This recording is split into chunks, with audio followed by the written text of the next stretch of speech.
Have you or anyone you loved ever struggled with cancer? Today on Spotlight, I've got two guests with me who are helping people to know that they aren't alone. Stay tuned and you'll meet my Chemo Buddies for life.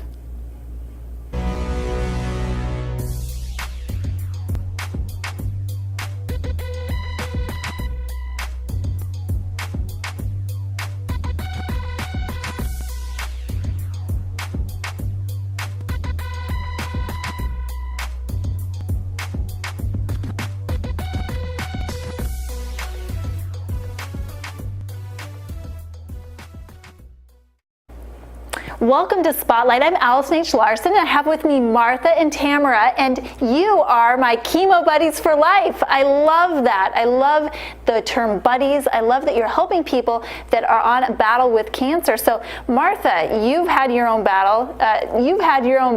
So I want to hear, first of all, what are you doing for people? And then I want to know about your personal journey. So Martha, I can't wait to get started. You said you were excited to be here. And I want you to know that in just like respect of all of you, I didn't have my usual amount of coffee. This is toned down, and I have so much energy. I couldn't sleep last night.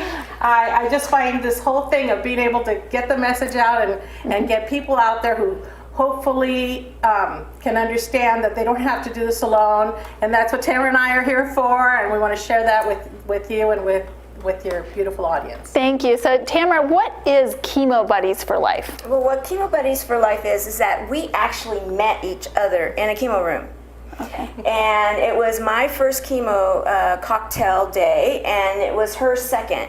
And what happened was, through a series of events, we met each other. We realized we had so many things in common, and we started creating a bit of a ruckus in the chemotherapy room. Ruckus, I love it. In fact, we started getting nicknames. One, Double Trouble, and then another one that we found out later, we were the party bus. Double Trouble and the party bus. So you guys were shaking up the chemo room. Yeah, guilty as charged. And so our doctors and our nurses started like getting us to the side, getting us kind of a, did you know, have you looked at, are you aware of the fact that we have such a unique relationship and we have each other, and it's a gift. And so as we started doing a little bit of reconnaissance work, checking things out, we realized that it was really true and that there are so many people feeling isolated. So we decided to come up with Chemo Buddies for Life. And it is a national, right now it's national, and it's a social media support, peer-to-peer kind of thing, but on a major level. And we have something so exciting, and that is we have a membership site that they can have either their own support or Chemo Buddy, but that's basically anybody going through treatment, for themselves, like a Match.com. So you really are creating community for cancer survivors and their family.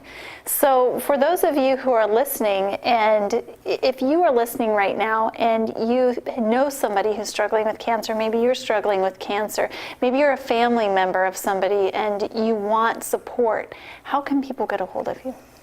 The best way to get a hold of us is through our website.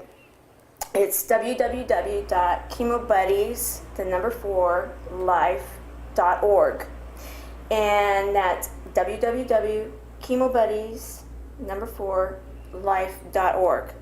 And we have an ability to get a hold of us, but also more importantly, you have the ability to have your own chemo or support buddy.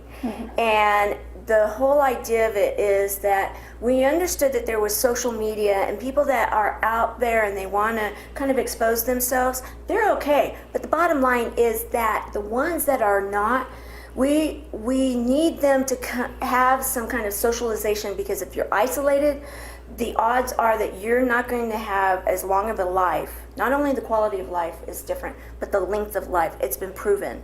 So science is in on that now. So if you have a good support system, you're more likely to survive. Yes. And I think that's a great point to bring up. And I want to thank you both so much for the work you're doing. I was in the hospital room just hours before a relative of mine passed away, and I'll never forget.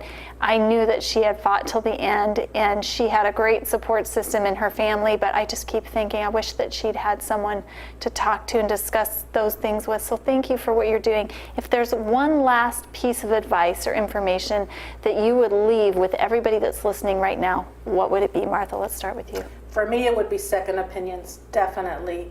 If you even suspect anything, get checked out and get a second opinion. My first opinion was wrong. I would not be here today if I had followed that route. Thank you. Tamara? Don't do it alone. Don't do it alone. Don't We're do it. here, get a buddy, and have your support people get a buddy also, and so that your family has more of a chance of making it. Well, thank you so much again for being here today. Chemo Buddies for Life. I really appreciate from the bottom of my heart, and for all of everybody out there who's listening to you right now, I'm sure you all feel the same.